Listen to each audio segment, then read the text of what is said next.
I want to thank Mayor Walker for leading by example and pulling out his phone, as well as for everything he said. Mayor Peduto, County Executive Fitzgerald, and Zoe. And Zoe, one of the great kind of parts about our country when we are at our best is that there is no one who sounds like an American, because we all sound like an American. And I actually think that illustrates a lot of what's at stake in this election. Now, forgive me while I sit, even though I know most of you are standing. And for those of you that were so nice as I made a beeline for the restroom, thank you for understanding. Kind of both that and this is just a comment on the fact that I'm pregnant, and not at all a reflection on my gratitude for all of you being here, my gratitude to Zoe and all the organizers and volunteers here in Pittsburgh and across Pennsylvania, or my enthusiasm for my mom's campaign. It's just kind of my happy state at the moment. I think this is the most important presidential election of my lifetime. And I feel that way for two fundamental and interconnected reasons. The first is a deeply personal one. This is the first presidential election that I will be voting in as a mom. I vote next week in New York. And I didn't know I could care any more about politics or who was holding political office until my husband and I were blessed to welcome our daughter Charlotte into the world 18 months ago, and found to my surprise I could actually care even more about politics. That did surprise me, because I grew up spending a lot of time in offices like this. Offices for my dad's campaign. So when he was running for governor of Arkansas, answering the phone saying, "Clinton campaign headquarters, how can I help you?" Or stuffing envelopes, back when stuffing envelopes was a big part of how we organized a campaign before Snapchat was even a glimmer in someone's eye. And yet, now being a mother, I found that everything I already cared about before, I care more intensely about. So much of what the mayors and Zoe talked about, as well as issues like gun control and climate change and women's rights, I found that I care even more intensely about those now, being a parent and being the mother of a daughter. The second reason I think this is the most important presidential election of my lifetime is because I worry that everything I care most about is at risk. All the progress that President Obama has made, all of the opportunities for further progress that his leadership have created, I worry that all of that is at risk. So I want to share why I harbor this concern in my heart, why I so strongly support my mom and believe that she is the leader we need to help us navigate through at this moment in time. And then I would welcome whatever questions or thoughts that you may want to share. So just a few examples of why I'm so concerned and why I so strongly support my mom at this particular moment in time. And the first area that I want to talk about builds on something that both of the mayors referenced, the need for partnership and collaboration. And for me, when I think about this, I always go back to healthcare and my mom's fight for universal healthcare in 93 and 94. She fought very hard for universal healthcare coverage. And rather famously or infamously, depending on your perspective, her efforts then did not succeed. And as her daughter, I certainly would have understood if she had said, "Oh, I'm just exhausted." The health insurance industry, the pharmaceutical industry spent tens of millions of dollars to defeat her efforts.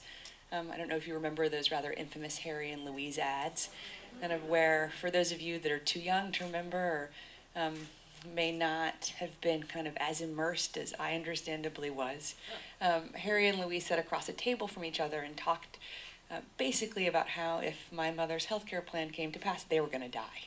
I mean, there was more nuance than that, but not much.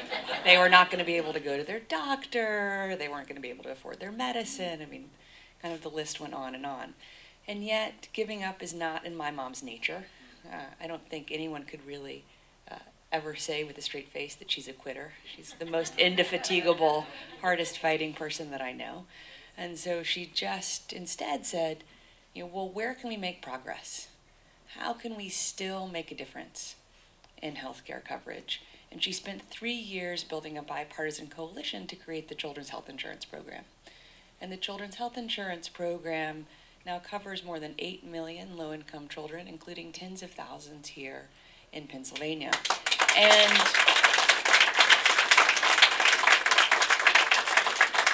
I think that story is really revealing for a few reasons. One, certainly, it is a testament to my mom's just continued kind of will and focus on how to make a real difference that really matters in people's lives, and her just limitless energy, but also in her ability to build on common ground where it exists. And I think this is an important point in this election, because although I wish, speaking as a Democrat, I always try to own my biases. We had a Democratic Congress, we don't. And even the most optimistic, again speaking as a Democrat, projections don't have the Democrats winning back the House of Representatives. Not in this election, not in the next election, not in the next election, maybe in 2022 after the 2020 census and redistricting, because unfortunately the Republicans did such a good job from their perspective, as you probably know all too well in this state, in securing congressional districts after the 2010 census. And we have to deal with political realities as we find them. So it matters to me that my mom's the only person running on either side of the aisle who has a deep record of being able to work productively with Republicans. She did that to build the children's health insurance program. She did that to overhaul adoption out of the foster care system.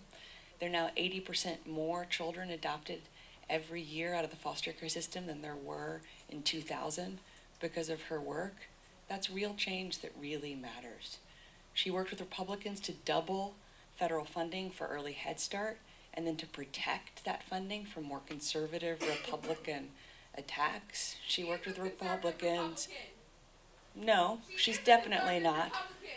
She's definitely not, ma'am. Well, well, thank you. I think, well, thank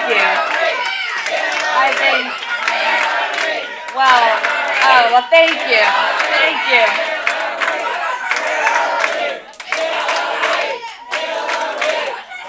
Well, thank you.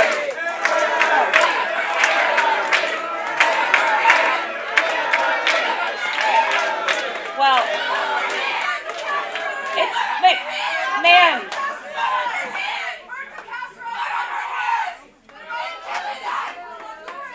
But I think kind of that does illustrate a tension that exists. And I think you either can only fight for the perfect and not achieve a lot, or you can ensure that the perfect is not the enemy of the good. Because if my mom had stopped in 93 and 94, when her fight for universal health care coverage failed, she wouldn't have gotten the children's health insurance program. And there have been more than 20 million children that have had health insurance coverage because of the children's health insurance program in the last 20 years. So I think that is a different philosophical position. But I would hope that maybe that woman would talk to the children and their parents who have benefited from the children's health insurance program. Or yes, maybe she shouldn't have ever talked to Tom DeLay. For those of you who may know who Tom DeLay is, he's no longer serving in Congress, but he sort of the grandfather or the godfather of the Tea Party movement, again, depending on your perspective. But he was her partner to overhaul adoption out of the foster care system.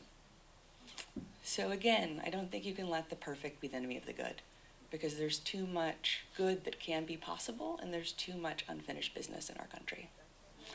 And so I think it matters that we have a president, as we have had in this president, who does not get far enough credit for all the work that he has gotten done, often with Republicans who opposed him as vociferously as Republicans opposed my father and my mother in the 1990s. And yet, while it's important to find and build on common ground, it is important to know how to stand your ground. And particularly, I think, at this moment in time. I said what I said about kind of Zoe's accent, certainly not disqualifying her as an American, because of what we're seeing on the Republican side. I mean, now the almost daily diet and normalization of hate speech. The anti-immigrant rhetoric, the racism, the sexism, the Islamophobia, the homophobia, the anti-workers' rights rhetoric, the rhetoric against Americans with disabilities. I mean, the list just goes on and on and on. That is not our country. That's not the country that I want my children to grow up in. It's not the future that I want any of our children to inherit. And so it is important that we have a president who knows how to stand up for our values and knows how to make government work on behalf of our values when in office and when not in office. And I think this is sometimes one of those points that is dismissed as small, but I think it's really important. So it matters to me that when my mom was First Lady of Arkansas, she created the first public early childhood education program, a program called HIPPY, so it's a pretty easy name to remember. And she built that again with Republican support, and now in Arkansas there's an incredibly conservative Republican governor and a pretty conservative state legislature. But the HIPPY program continues because of how my mom built it 30 years ago. Around the world. She expected all of our embassies to regularly report on how girls and women are being treated around the world. Now, Secretary Kerry's continued that. I think it's important, in total candor, that a man has continued to make it clear that how women are treated is of real importance to American foreign policy. But it's also important because it'll be harder for someone to dismantle that later. It'll be harder even if we have a Republican president, and I hope we never do, but if we do, it'll be harder for that person to say to the thousands of foreign service officers who work on our behalf every day around the world that all of a sudden the U.S. doesn't care about girls' education or women's rights. My mom did the same for the LGBT community. She set up the first high-level position for someone to monitor how the LGBT community is being treated around the world on behalf of the U.S. government. And she helped create the first fast-track asylum process for LGBT activists and advocates who are being persecuted or even prosecuted in their home countries so that they can more quickly find asylum and safety here in the United States. It matters. I'm very used to babies crying, so the baby can make whatever sounds she or he wants to make. It matters that you know how to make government work when you're in office and when you're not in office on behalf of our values. And I would argue that standing up for equal rights, for women's rights, for the right of every child to have a good start in life are core to our values. Just the last kind of issue I want to talk about before opening it up to your questions and your thoughts relates to the Supreme Court. When I first started talking about the Supreme Court a few months ago as I joined my mom's campaign, I had no idea the court would be thrust into the center spotlight that it has been with Justice Scalia's passing a couple months ago. And I take a moment to acknowledge and note that his passing was clearly a tragedy for his family, for his 9 children, his almost 20 grandchildren, for his colleagues. Justice Ginsburg, who's at the other end of the ideological spectrum from Justice Scalia, has written and spoken about how he, more than anyone else, helped her understand how to become an effective justice quickly. That wasn't in his ideological self-interest, but he knew it was in the institutional interest of the court. And I just think at this moment of kind of hyper-politicization, I hope we can still have a shared sense of humanity and recognize that even for those of us, and maybe especially for those of us like me, who disagreed with Justice Scalia pretty violently on everything, that his death was clearly a tragedy for his family, his friends, his colleagues. And yet what his death has revealed is why the Supreme Court is so important. If that weren't true, the Senate would not be blocking giving Judge Garland, President Obama's nominee, a full and fair hearing. So while I hope the Senate does indeed do its job, my favorite hashtag at the moment, do its job, and give Judge Garland a full and fair hearing, even if they do, this question is relevant in this election. Because if you look at the average age on the Supreme Court and the average age at which justices historically have retired, the next president will appoint an additional 1, 2, maybe even 3 more justices to the court, shaping the court for 1 or 2 generations to come. If you listen to my mom's Democratic opponent, he generally talks about the Supreme Court through the lens of campaign finance reform. And admittedly, it's always hard for me when anyone says they care more about overturning Citizens United than my mom, because for my mom, it's ethical and personal. It's ethical because she knows we have to remove the perverse equations of money equals speech and corporation equals person. It's one of the reasons why she was the first person running for president to not only call for overturning Citizens United through the courts, but also to launch the constitutional amendment process to prevent us from ever kind of winding up where we are in the next iteration, possibly, of Citizens United, to protect not only us today, but well into the future. But it's also personal to my mom, because Citizens United was an organization set up with one purpose, to destroy my mom's 2008 presidential campaign. So it is ethical and personal to her, and yet she knows we don't live in a single issue country. And we can't afford to have a president who views any part of the job through one lens, whether that's thinking about a Supreme Court appointment or all the work that has to be done through Congress, or kind of led kind of from the position of moral authority of the bully pulpit. And I think this is just kind of well illustrated through thinking about the court if we just look at what the court has addressed in the last few years, even in the last few weeks. So just a few examples. In 2013, the court vacated or overturned a core part of the Voting Rights Act. We're seeing the direct consequences of that in this election.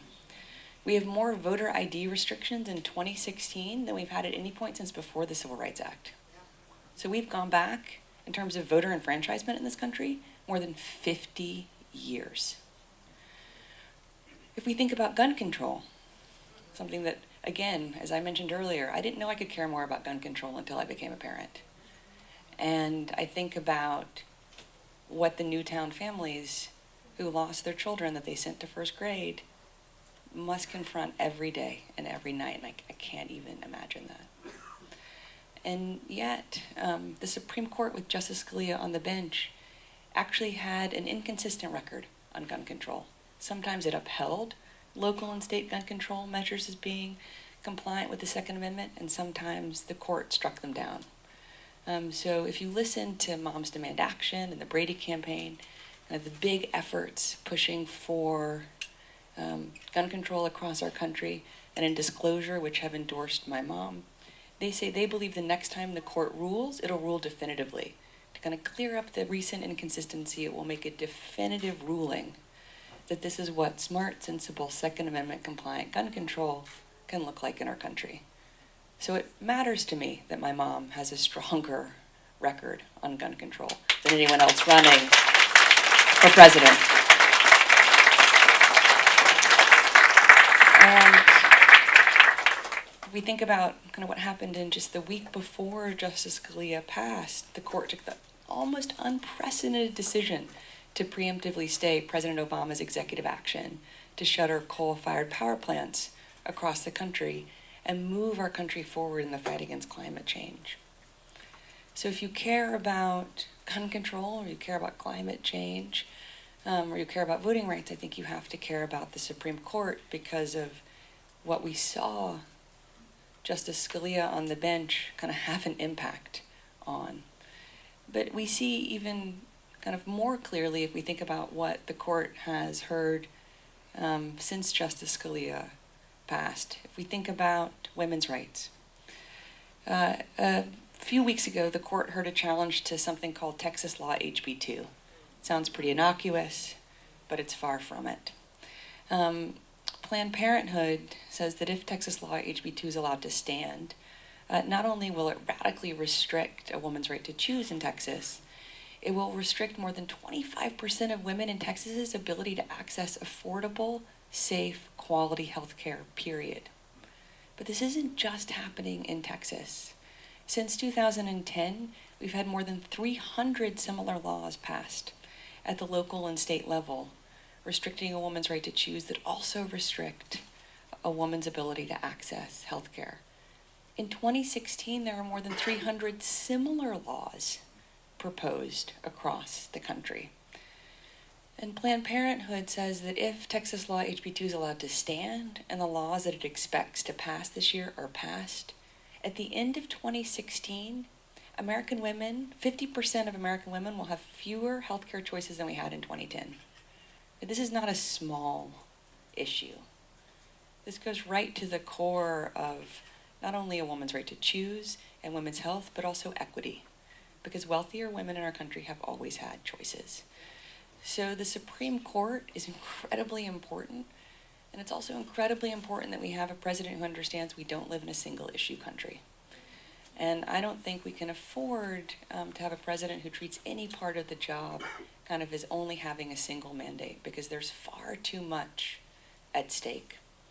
And so clearly I'm a passionate supporter of my mom's, and this election is incredibly personal to me.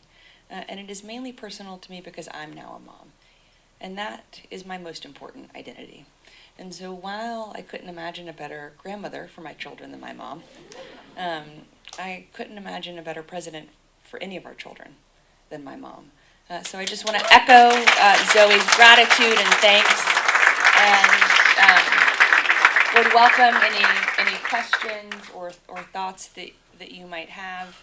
And you don't, I see some kids in the back, you don't have to be old enough to vote to ask a question. Yes, ma'am. Yes. During this campaign, there's been a lot of talk about a revolution. But coming from a 60-year-old woman with a 30-year-old same-sex partner that has been able to get married, adopt 2 wonderful children, I can testify that that revolution has been in progress. And it's been in progress because of the hard work that your mother and your father have done, even when they have not been in office. The hard work that they've been out getting the right people elected, doing the job, working effortlessly for this country. It's not a new thing, it's been going on, and I think we should all give them credit for the revolution that's in progress. Well, thank you. And thank you for pointing out how important it is who's elected at every level of government. It really matters who our mayors are. It really matters who our county executives are. It really matters who our state legislatures are. It really matters who our governors are. It matters who our Congress people are, our senators are. And I think that point is sometimes lost.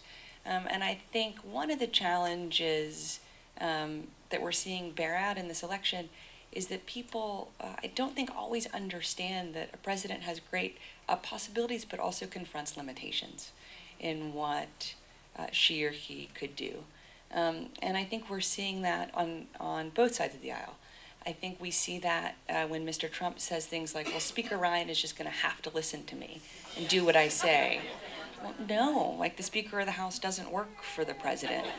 Or when you hear kind of multiple people who have been running for president, not my mom, but others who talk about kind of, well, my Supreme Court. No, I mean, thankfully, like, you know, presidents clearly do have an imprimatur, and this president should have that. If I hear the Republicans say one more time they're waiting for the Americans to speak, I mean, I'm one of the 60 million Americans that voted in 2012 to re-elect President Obama. I spoke, we spoke, like, you know, the Senate should give Judge Garland a hearing. So although we have a role to play, you know, there's a reason the Supreme Court and the House of Representatives are, and the Senate are independent. And I think that sometimes this is a particularly acute point when it comes to how important our mayors and county executives are. And I didn't really understand this until a few years ago when I had a woman stop me on the subway, and she was so frustrated at the president because we had stopped recycling in New York City. Well, and I was really frustrated too, but I was frustrated at our mayor at the time, Mayor Bloomberg. I'm sure that President Obama, Mrs. Obama, and Sasha Malia are diligent recyclers in the White House. But the president has no statutory or budgetary authority over whether we recycle in New York City. Or then kind of soon after, when I had a young man stop me as I was standing in line at our local pharmacy, and I recognized him kind of from the neighborhood, and he thanked me for being part of the equal marriage fight in New York. And I was part of the first 2 fights that weren't successful, and then the third fight that thankfully was successful. And he said, well, now do you think President Obama's really going to listen to us? I said, well, the reason we had to fight so hard in New York State is because marriage is a state-by-state kind of reality. My crystal ball was not so clear that I knew the Supreme Court was going to rule it an equal protection issue. And it just clearly had never occurred to him that there weren't things that President Obama couldn't influence except through using his moral authority. And so I say that because I hope that for those of us who, clearly probably all of us in this room, kind of understand how important this election is, we're able to talk to people about why it's so important to show up on April 26th here in Pennsylvania, but also important to show up at every election. And I think that that's particularly important at this moment in time, because if you kind of look at the news, there's a sense that everyone's participating. And yet, in most states, the majority of people registered to vote haven't yet shown up to participate in the primaries. And so I think, that says to me a few things. One, we really need universal registration at 18, something that my mom was an early and avid supporter of, and something I'm grateful is now the Democratic Party's position, and something increasingly that Republicans are starting to support as well. That's important because the greatest predictor of whether someone votes is whether they're registered. That may sound obvious, but again, like if you listen kind of to the stories about the weather on election day or how far people live from the polls, that's important, but the greatest predictor of whether someone votes is whether or not they're registered.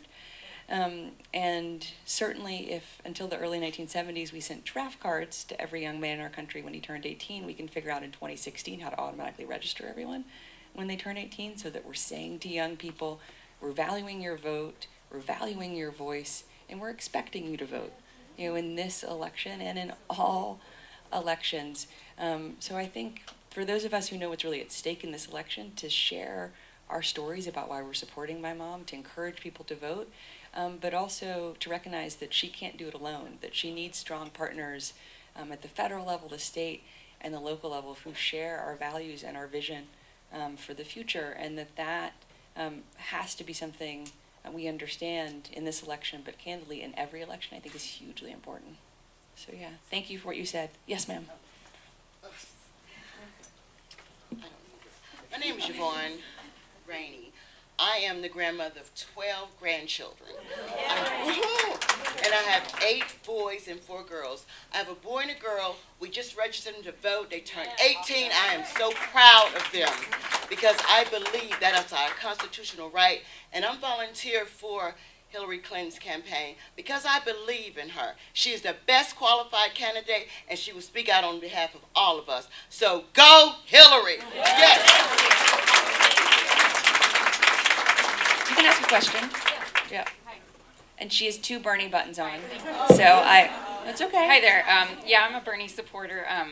It's great to be here though and see you. I don't see Bernie as a one-issue candidate.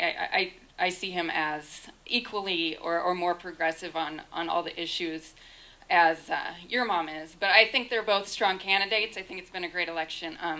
My concern, one of my big concerns, I think America's priorities are a little bit backwards. Right now we spend more on our military than the next, I think 8 countries combined. And I would like to see us reduce that and invest more of that money at home in infrastructure, in education, and in healthcare. Now, does your mom, does she see us moving towards like a single-payer healthcare system or free education for all, like a lot of the major Western countries, or is that her ultimate goal, and she just thinks we need to compromise and get there slowly, or what is her position there on those issues? So I think you're asking a few questions, which is totally fine, and I'm going to try to answer all of them, but if I lose track of any one of them, remind me. Oh, well, that's nice. Thank you. No, but I think you ask sort of 3 questions. You ask a general question about our priorities, and then you ask about healthcare, and you ask about education. Is that fair? It all kind of goes together. So when my mom was a senator, she served on the Health, Education, and Labor Committee as well as the Armed Services Committee. And kind of through both of those positions often talked about how we needed to have a strong military, admittedly particularly after September 11th, but that our strength ultimately had to start at home, and that we absolutely should be investing more in health, education, and labor rights here in the United States, and that that had to also include areas like how we thought about climate change. I think she was the first person in the Senate, although I might be wrong about that, but she certainly was the first person of anyone who's currently running for president to propose an infrastructure fund. Back in 2006, it was a core part of her race in 2008 and has remained kind of a core call for her as a way to create good paying jobs in our country that can't be exported, but also to help us kind of move forward in the fight against climate change. Because although we have more than 1,000 bridges in our country that the Army Corps of Engineers says will be structurally unsound by 2030, including dozens here in Pennsylvania, and that should be reason enough, we also need infrastructure that looks like the 21st century, that is climate responsible. And that she thought, just like the highway system was built partly with federal defense funds, some of the defense budget could be used to support infrastructure funding. So she's been thinking about kind of those connections and how we rebalance our priorities, but also have a coherent view across different aspects of our government for a very long time. To your point about, your question about universal health care coverage, again, my mom fought for universal health care coverage in '93, and she believes absolutely that we should have universal health care coverage in our country. She just has a different view of how we should get there than Senator Sanders does. We are at 91% healthcare coverage in our country. We have never been at 91% healthcare coverage in our country. That is the impact of the Affordable Care Act. And I think President Obama does not get enough credit for the Affordable Care Act and for the impact that it has made. And there are lots of examples that I could give, but thinking about that adorable child who's being so well behaved there, and thinking about kind of my own daughter, here's just one data point from the Affordable Care Act's impact. In 2015, we had more women access a full complement of prenatal care, and more women deliver babies in safe settings, either in hospitals, in birthing centers, or with trained midwives, than at any point in American history because of the Affordable Care Act. So, and that's just one example. And, well, thank you, ma'am. I'll try to find ways to talk about that more. I also appreciate real-time feedback. And so my mom believes that kind of given where we are with Congress, and given that the Republicans in Congress are not passively opposed to the Affordable Care Act, they are actively opposed to it. Last time I checked, they had voted 63 times to repeal the Affordable Care Act. I haven't looked at that in the last few weeks. I'm sure they found a way to vote again, some way around the Easter recess. And so she thinks we can't afford to kind of go backwards and start at zero. We should start at kind of 91% and finish along the lines of a lot of what she argued for back in '93, along the lines of kind of capping out-of-pocket expenses for premiums and out-of-pockets. That was part of her 1993 coverage plan, so that health insurance can be affordable for everyone. Empowering Medicare to negotiate with drug companies, because increasingly for people it's drug costs even more than the insurance costs that is the crippling part of their kind of monthly medical bills. That's something she fought for back in '93. The Republicans did vote to give that authority to the VA, so my mom thinks that's a real opening. I mean, how can they say with a straight face they'll support kind of the ability of the government to negotiate on behalf of our veterans but not our seniors? And that would be good for all of us, because unlike is true in the VA, Medicare is actually an incredibly transparent part of our government. So Medicare pricing is totally transparent. So you can see, you can go online, you can go to CMS, and you can see what Medicare pays for different services in different parts of the country.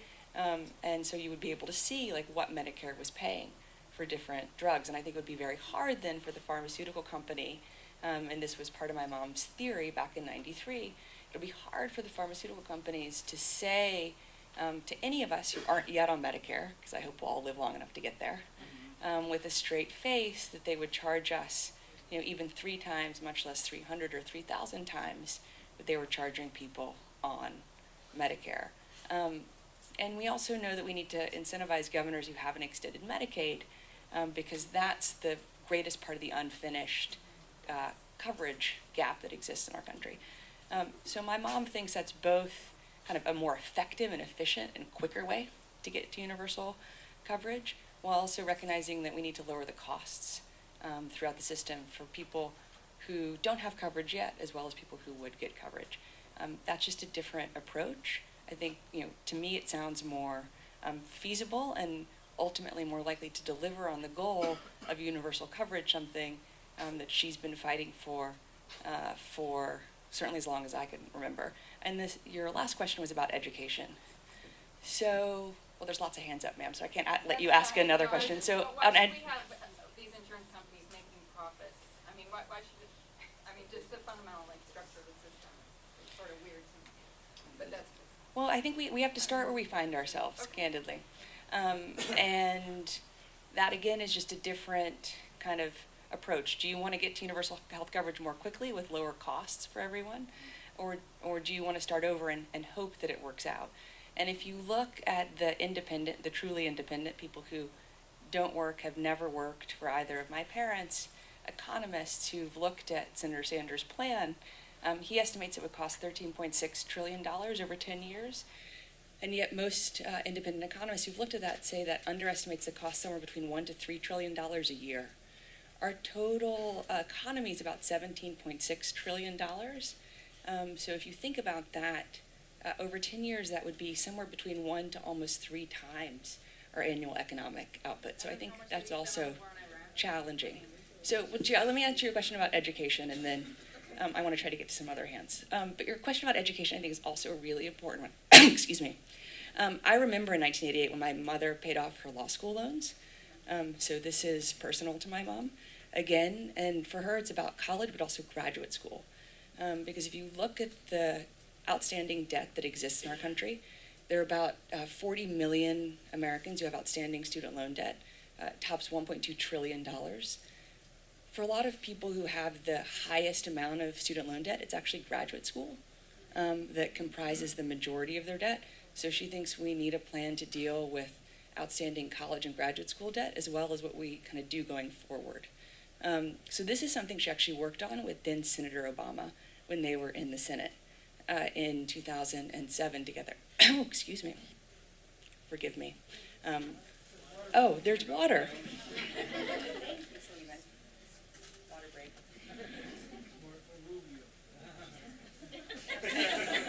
Again, sometimes we all got to drink water, but that was pretty funny.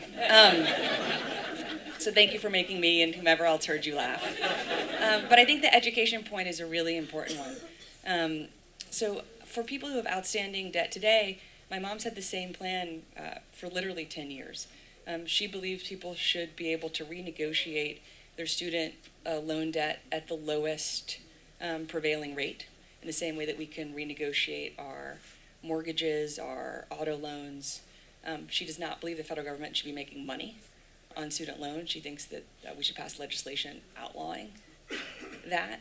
And she believes kind of in extending what President Obama did manage to get done with a Republican Congress, which was to enable some people to repay their loans as a percentage of their income, so that everyone would never have to pay more than 10% of their annual income to pay back their student loans. And if after 20 years people have made regular payments, the outstanding amount would be forgiven. And she thinks this is important because she doesn't want anyone to ever have to make a professional choice based on whether or not to service their loans. Because when she graduated from law school, the only way she was able to go and work for the Children's Defense Fund was because Yale, which held her law student loans, gave her a grace period and said that for as long as she was at the Children's Defense Fund, she wouldn't have to pay back her loans, and she got a civil rights law grant to help support her work there. Now then, looking forward, she believes that people who go to a public university, a public college, should be able to graduate debt-free. She thinks that is an important kind of moral value in our country. But most people who go to school in our country don't actually go to school in a public university. So this is, again, a difference, because she thinks that we need to do more to extend funding across the system, kind of building on what we know works, like Pell Grant funding, so that people who don't go to school in the public system, which is, again, the majority of Americans who go to school at private universities, religious institutions, historic Black colleges and universities that are generally private institutions, should also be able to access funding so they could graduate either debt-free or close to it. She's been amazing. She's awesome. What's her name? This is Willa. Willa. How old is she? She's 6 months. Oh, so sweet. Thank you. Yeah, and I'm sure her mom is very sweet too. Her friend also said it, her mom is very sweet. Willa deserves a round of applause because she's been so amazingly well behaved.